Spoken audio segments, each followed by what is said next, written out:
खरीफ की बुवाई हो चुकी है और खरीफ की मुख्य फसल सोयाबीन आपके खेतों में लग चुकी है। भाई सोयाबीन में समसामयिक कार्य किस प्रकार से किए जाएं, किस प्रकार से आपने अपने खेतों की पूरी संपूर्ण जानकारी प्राप्त हो कि कैसे चल के आगे आपके खेतों से आपको भरपूर पैदावार प्राप्त हो। तो सोयाबीन में समसामयिक कार्य किस प्रकार से किए जाएं, यही आज आपको बताएंगे हमारे विशेषज्ञ।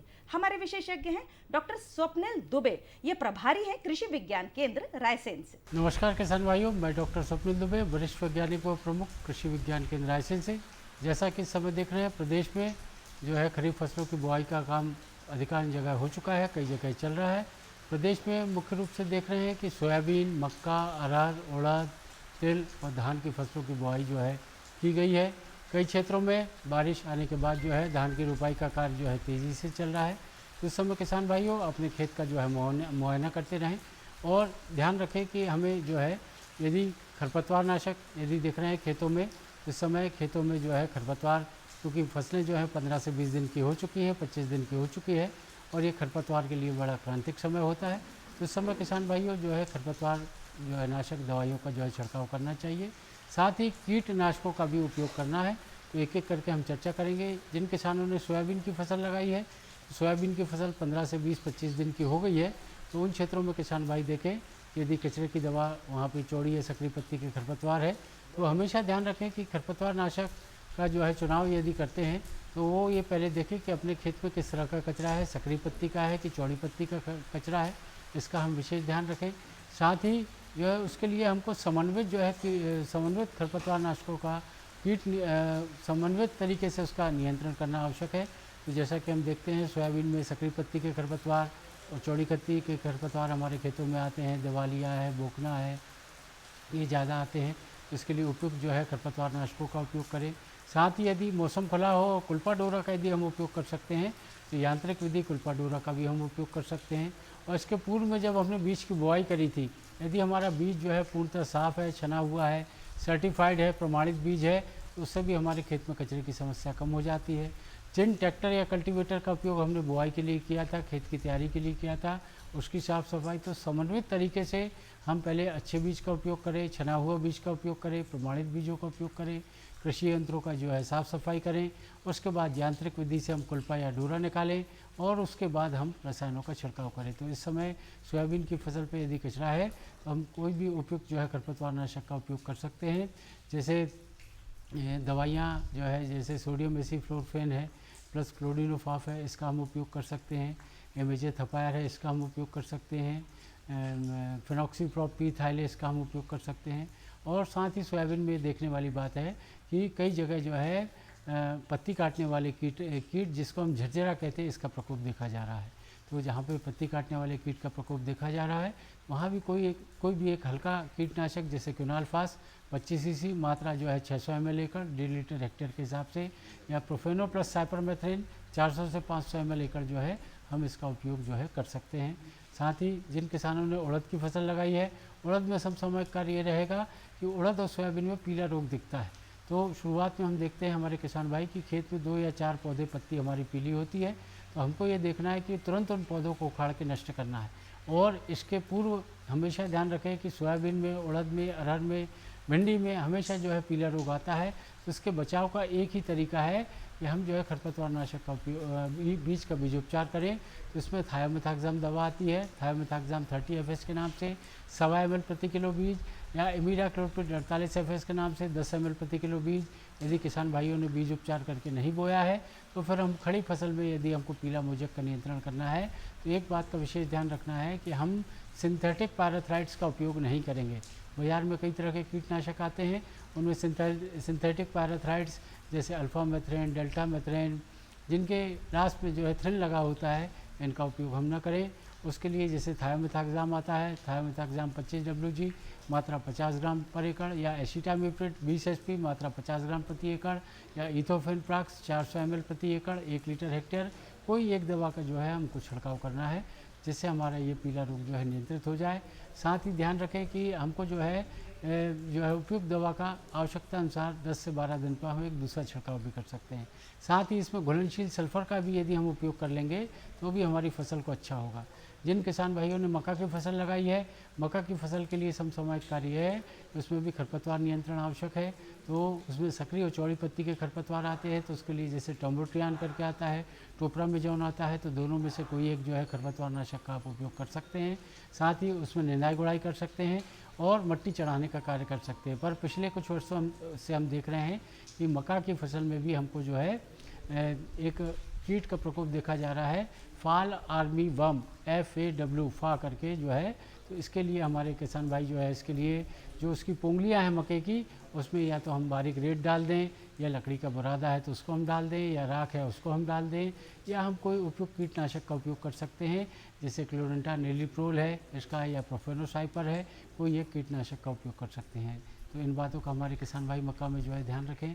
साथ ही इसके साथ कई किसान भाइयों ने जो है धान की फसल लगाई है, और धान की फसल हम देख रहे हैं कि धीरे धीरे जो है पूरे प्रदेश में अधिकांश जगह सुगंधित देसी धान दोनों तरह की लग रही है।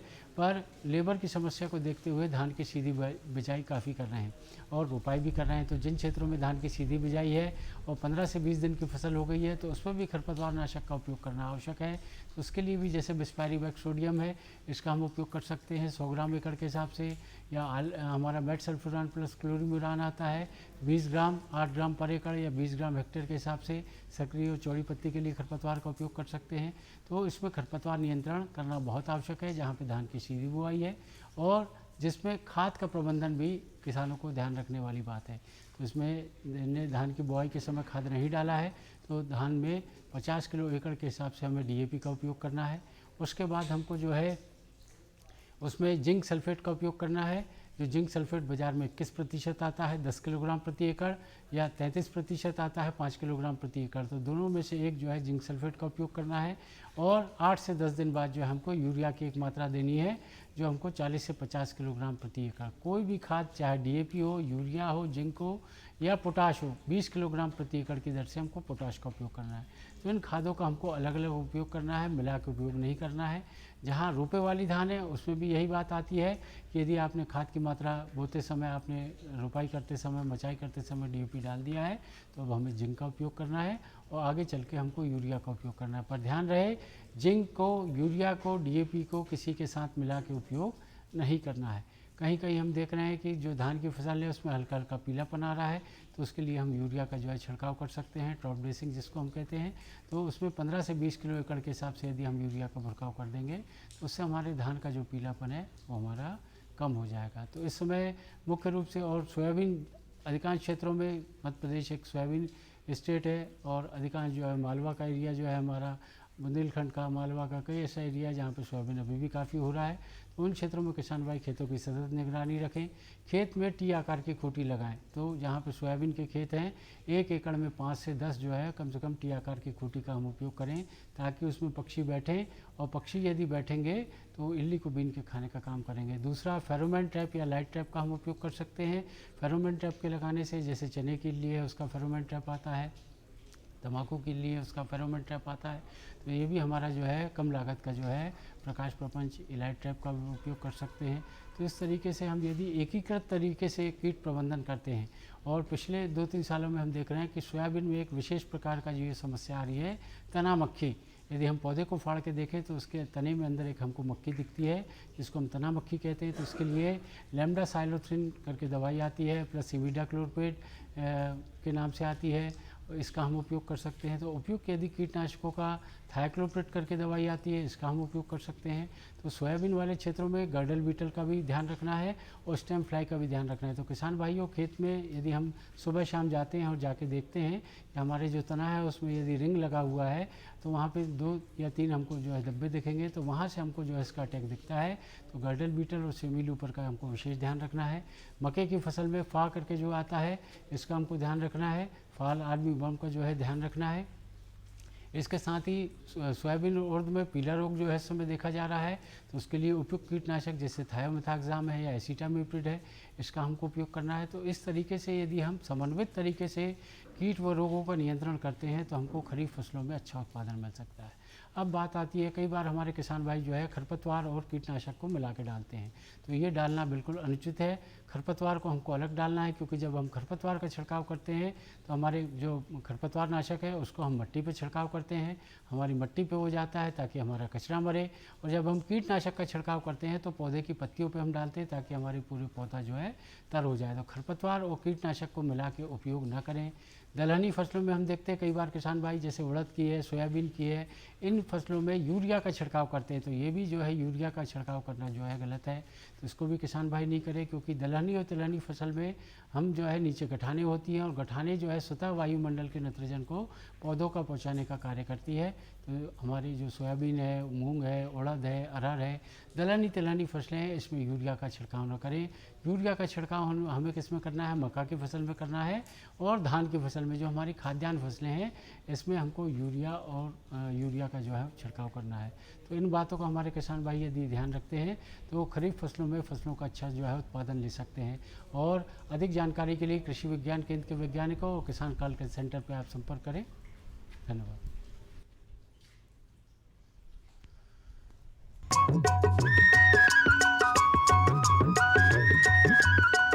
अरे सुन तो। मुझे क्या सुनाना चाहते हो? जो सुनाओ मेरी सौतन को। किसको? अरे वही तुम्हारा मोबाइल फोन जिससे सुबह शाम दिन रात चिपके रहते थे और कहते थे किसान कॉल सेंटर से बातें हो रही हैं। अच्छा ये बात है। हाँ क्यों, क्या हुआ?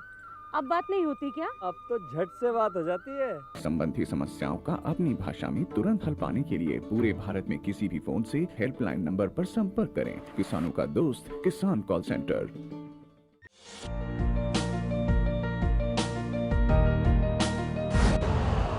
यूरिया का स्वदेशी उत्पादन 70 लाख टन बढ़ाने के लिए 6 उर्वरक संयंत्रों का उद्धार किया जा रहा है। FCIL के गोरखपुर, सिंदरी, तलचर और रामागुंडम संयंत्र, HFCL की बरौनी इकाई और BVFCL की नामरू फोर्थ। सोने पर सुहागा ये है कि देश में अब बनेगा सिर्फ नीम लेपित यूरिया, क्योंकि इससे होगा किसानों का फायदा ही फायदा। अनाज का उत्पादन 10% तक बढ़ेगा। बढ़ेगी 10 से 15% नाइट्रोजन क्षमता।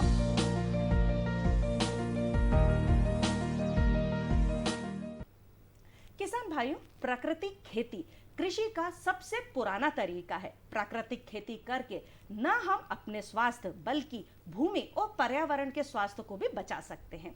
प्राकृतिक खेती किस प्रकार से की जाए, इसको हम जीरो बजट की खेती भी कहते हैं। तो किस प्रकार से की जाए, इसके क्या लाभ हैं और किन किन बातों को ध्यान में रखना चाहिए, यही आज देखते हैं एक वीडियो के माध्यम से।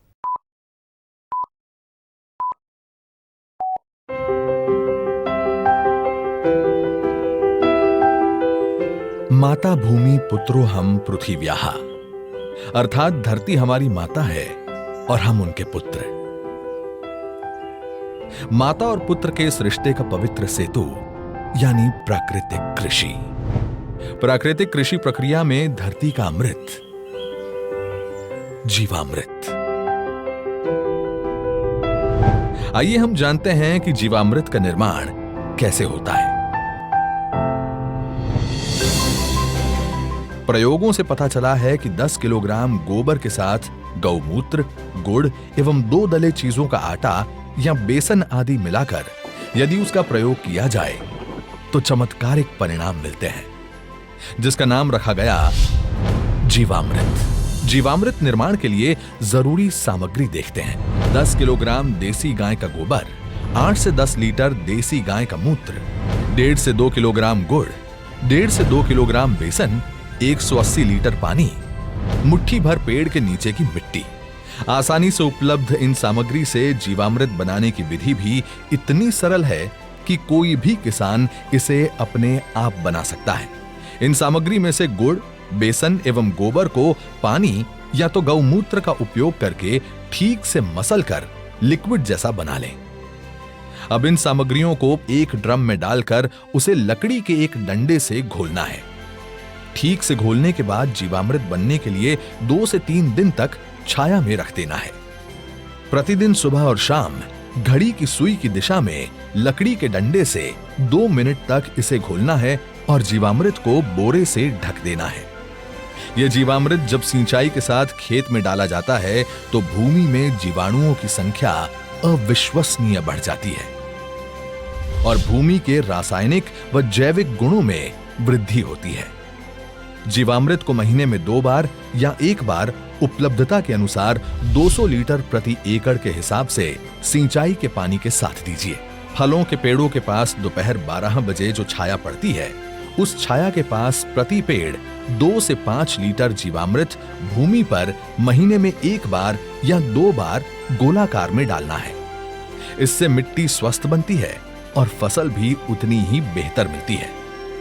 इससे किसान के मित्र माने जाने वाले केंचुओं की संख्या बढ़ती है। प्राकृतिक कृषि में गहरी जुताई की भी जरूरत नहीं होती है। इतना ही नहीं, प्राकृतिक कृषि भूमिगत जल को भी बढ़ाती है। इस प्रक्रिया से मुख्य फसलों के साथ सहयोगी फसलों को भी उगाया जा सकता है। घन जीवामृत जीवामृत का ही सूखा हुआ स्वरूप है, जिसे फसल बोने से पहले जमीन में मिलाया जाता है।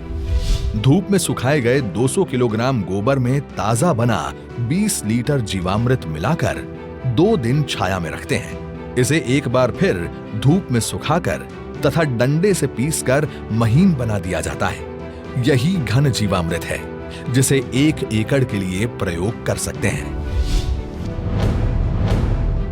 प्राकृतिक खेती का एक आवश्यक आदान बीजामृत है।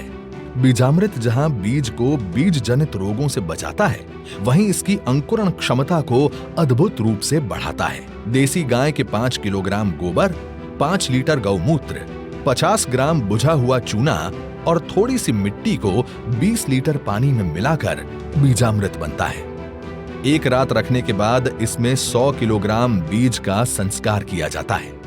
इसके 1 दिन बाद संस्कारित बीज बुआई के लिए तैयार हो जाता है। आच्छादन प्राकृतिक खेती का एक महत्वपूर्ण नियम है। खेती वाली सारी भूमि को फसल अवशेष से या छोटी अवधि की अंतर फसलों से पूरा ढक दिया जाता है। आच्छादन भूमि में नमी बनाए रखता है तथा वातावरण से नमी को खींचकर खेती हेतु पानी की खपत को भी अद्भुत रूप से घटाता है। जीवाणुओं एवं केंचुओं की गतिविधियों को बढ़ाता है, खरपतवार को नियंत्रित करता है तथा अंत में विघटित होकर जमीन से कार्बन उत्सर्जन को रोककर भूमि के जैविक कार्बन क्षमता को बढ़ाता है। इस कृषि विधि में वापसा निर्माण भी एक महत्वपूर्ण प्रक्रिया है, जिसमें भूमि में हवा और नमी का बराबर संतुलन बनाया रखा जाता है। प्राकृतिक कृषि विधि केवल भूमि की उत्पादन क्षमता को ही नहीं बढ़ाती है, बल्कि ये कीट एवं बीमारियों के रोकथाम के लिए भी एक प्रभावी विकल्प देती है। फसलों पर कीट पतंगों की रोकथाम के लिए स्थानीय वनस्पति पर आधारित सस्ता तथा किसान के खेत में ही बनने वाला आदान है अग्नि अस्त्र। 5 किलोग्राम नीम या अन्य स्थानीय पौधा जिसे गाय नहीं खाती के पत्ते, 20 लीटर देसी गाय का मूत्र, 500 ग्राम तंबाकू पाउडर, 500 ग्राम हरी मिर्च तथा 50 ग्राम लहसुन के पेस्ट को मिलाकर धीमी आंच में उबालकर 48 घंटे के लिए रखा जाता है। सुबह शाम 2-2 मिनट के लिए घोलें। इस घोल को 6 लीटर प्रति 200 लीटर पानी में मिलाकर 1 एकड़ में छिड़काव करते हैं। नीमास्त्र, ब्रह्मास्त्र, दशपर्णी अर्क इत्यादि भी कीट पतंगों की रोकथाम के लिए उपयोग में लाए जाते हैं। इसी तरह खट्टी लस्सी, कंडी, सौठास्त्र इत्यादि प्रभावी रूप से विभिन्न बीमारियों के निवारण के लिए प्रयोग में लाए जाते हैं। प्राकृतिक कृषि से देश में नई ऊर्जा का संचार हो रहा है। हमारे पद्म पुरस्कार विजेता सुभाष जी करके हैं महाराष्ट्र के, उन्होंने जीरो बजट खेती का एक विचार विकसित किया है। ये वो प्राकृतिक खेती वाला विषय है। इससे हमारी धरती मां भी बचती है, हमारा पानी भी बचता है और फसल भी अच्छी और पहले से ज्यादा होती है। मेरा आप सभी किसान साथियों को, देश भर के किसान साथियों को आग्रह है, आप हमारी बात को समझेंगे, मुझे पक्का विश्वास है आप उसको अपने खेत में लागू करेंगे। आजादी के अमृत महोत्सव के इस शुभ अवसर पर वर्तमान खेती की दशा एवं दिशा हेतु माननीय प्रधानमंत्री जी का ये अति महत्वपूर्ण आह्वान है। देश के लाखों किसानों ने इस विधि को स्थापित कर दिया है। गुजरात प्रदेश का डांग जिला तो पूरा ही प्राकृतिक खेती जिला घोषित कर दिया गया है। देश के कई गांव आज इस ओर परिवर्तित हो रहे हैं, क्योंकि इससे किसानों के जीवन में उन्नति आ रही है। मेरा नाम सत्या है। मैं मेरे 150 पौधा हैं जिसमें मैं प्राकृतिक खेती की अब स्प्रे कर रही हूँ। अगर जहरीली स्प्रे हम दुकानों से खरीद के करते थे तो उससे हमारे खर्चा ज़्यादा आता था, पैसा भी ज़्यादा लगता था, और इसमें हमारे को खर्चा भी कम है और फल भी अच्छा बन रहा है, जिसके लिए हमें यूरिया डालने की कोई ज़रूरत नहीं है अभी इसमें। पहले सर अगर 5000 का खर्चा हमारा आता था स्प्रे का, तो अभी हमारा 500 का भी शायद खर्चा नहीं आया है। इसलिए मैंने अपने बगीचे से शुरू करा है, पर इस साल मैं सबको बता रही हूँ कि आगे के लिए आप ही जो मैंने किया है अपने बगीचे में, आप ये स्प्रे करके देखो। दिल खुश हो जाता है सर, जब अपनी फसल इस तरह से अच्छे से आए तो दिल भी खुश हो जाता है सर। जब से प्राकृतिक खेती करनी शुरू करी है तब से सबसे पहले तो हमारी जो भूमि उसमें एकदम मुलायम हो गई भूमि। कुलथ है, माश है, दालों में राजमा है, और सर्दियों में मैंने मसूर और जौ बिजाई करी थी, गेहूँ और चना भी बिजाई करा था सर्दी में। मिलेट्स हमारे पास कोदा और कावनी है। हाँ जी, एक अपने पास कुट्टू के आटे वाला है, स्थानीय भाषा में ओगड़ा बोलते हैं। एंटीऑक्सीडेंट सबसे ज़्यादा इसमें है। ये धान हमारे पास 2 वैरायटी का है, ये लाल वाला चावल है और ये आगे वाला जो है सफ़ेद चावल है। इसकी खासियत ये है कि ये बिना सिंचाई की होता है। ये सर जी, मेरा नाम फूल कुमार, गांव बहनी मातो, तहसील महम, जिला रोहतक। मैं प्राकृतिक खेती करता हूं। अभी हमने जब से ये प्राकृतिक खेती करी है तो इसमें हम आपको दिखाएंगे। इस खेत में हमने पंचक्षेत्रीय बाग लगाया है। इसमें सेब, किन्नू, आड़ू, आलू बुखारा, अंजीर, और ये बेड पे पूरे में हल्दी है और हल्दी के नीचे चना है। इससे हमारी केवल इंटरक्रॉप की जो इनकम है वो करीब 1 साल में 1.5 से 2.5 लाख तक मतलब आ जाती है। कोविड જેવી મહામારીની પરિસ્થિતિમાં લોકોને એક સમજ આવી કે જો આપણો ખોરાકમાં શુદ્ધિકરણ હશે તો જ આપણે બચી શકાશે। તો હવે એ લોકો સમજવા માંડ્યા છે, લોકો ઉપભોક્તા સમજવા માંડ્યા છે કે આપણે પ્રાકૃતિક ખોરાક ખાવો છે તો ત્યાં આપણે ભાવ પણ મળે છે। तो हमारा पैसा भी बचा और टाइम भी बच रहा है, और हमारी जो है खेती का, हमारी धरती माँ का स्वास्थ्य भी अच्छा हो रहा है, और उसके साथ साथ हमारा भी स्वास्थ्य अच्छा हो रहा है। यही तो है आत्मनिर्भर किसान, जो ला रहे हैं गांव-गांव में समृद्धि और बना रहे हैं आत्मनिर्भर भारत।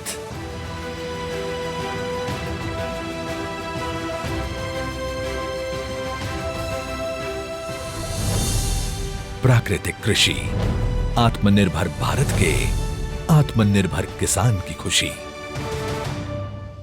किसान भाइयों, अब समय हो चला है, अब हम देखते हैं खबरें खेती की। नमस्कार किसान भाइयों, खबरें खेती में आपका स्वागत है। आइए नजर डालते हैं आज की खास खबरों पर। प्रदेश में ट्रैक्टर बिक्री बढ़ी, किसानों की दोगुनी से अधिक हुई आय, 64% खरीफ बुवाई पूरी।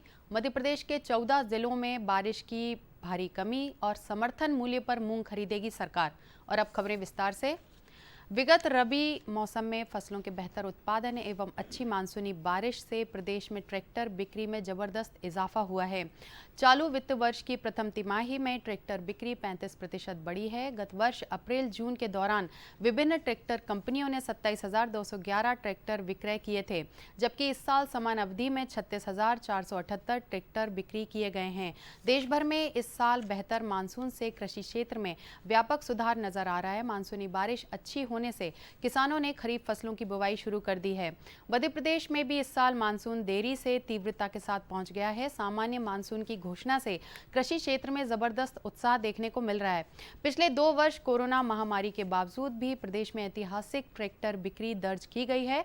टोटल लॉकडाउन के बावजूद किसानों ने वर्ष 2020-2021 के दौरान 1,06,000 ट्रैक्टर खरीदे। केंद्रीय कृषि एवं किसान कल्याण मंत्री नरेंद्र सिंह तोमर ने कहा है कि देश में कृषि क्षेत्र व किसानों का तेजी से विकास हो रहा है।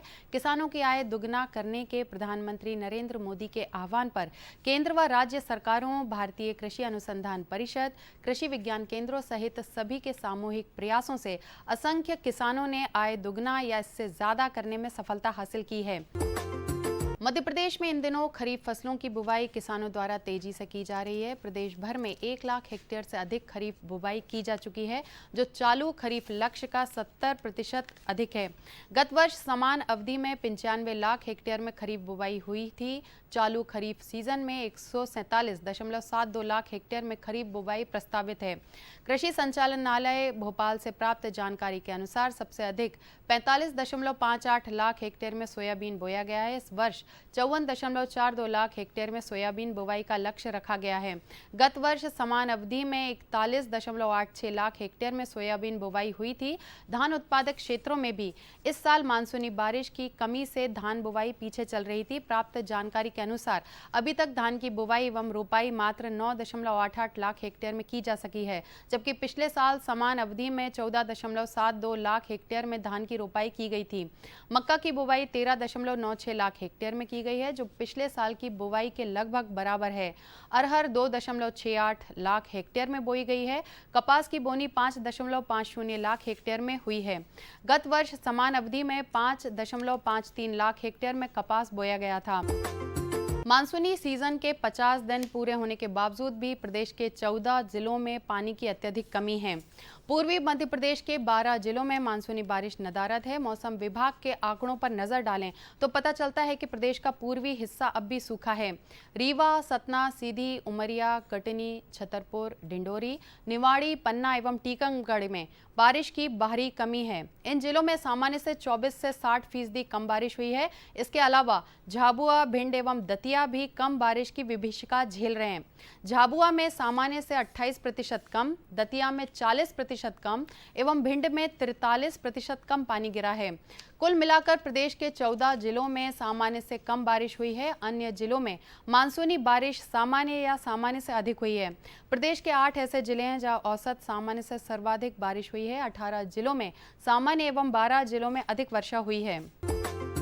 मुख्यमंत्री शिवराज सिंह चौहान ने कहा है कि मध्य प्रदेश में किसानों ने मेहनत से ग्रीष्मकालीन मूंग पैदा की है। मूंग के दाम बाजार में समर्थन मूल्य से काफी कम है। प्रधानमंत्री नरेंद्र मोदी के नेतृत्व में राज्य सरकार किसानों की बेहतरी के लिए हर संभव प्रयास कर रही है। यह किसानों की सरकार है। मुख्यमंत्री ने कहा कि यह फैसला लिया गया है कि हम अपने किसानों को न्याय देंगे और उनकी मूंग न्यूनतम समर्थन मूल्य 7,275 रुपये प्रति क्विंटल की दर पर खरीदी जाएगी। श्री चौहान ने कहा कि मूंग खरीद के लिए राज्य सरकार ने रजिस्ट्रेशन प्रारंभ कर दिए हैं। श्री चौहान ने निवास कार्यालय से मीडिया के लिए जारी संदेश में यह बात कही। किसान कल्याण एवं कृषि विकास मंत्री कमल पटेल ने मुख्यमंत्री शिवराज सिंह चौहान का प्रदेश के किसानों की ओर से आभार व्यक्त किया है। उन्होंने कहा कि ग्रीष्मकालीन मूंग 7,275 रुपये क्विंटल समर्थन मूल्य पर खरीदने के निर्णय से किसानों को लाभ भी मिलेगा और राहत भी मिलेगी।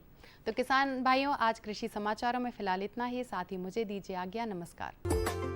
किसान भाइयों, ये तो था हमारा आज का कार्यक्रम कृषि दर्शन का। आज के कार्यक्रम के माध्यम से हमने आपको बहुत सारी जानकारियां दी कृषि से संबंधित। अगर आप हमारा आज का ये अंक दोबारा देखना चाहते हैं तो आज रात को ही 10 बजे और कल सुबह 7:30 पर पुनः प्रसारण आप देख सकते हैं। अगले अंक में फिर होगी मुलाकात कुछ अन्य कृषि संबंधित जानकारियों के साथ। तब तक के लिए मुझे आज्ञा दीजिए। नमस्कार।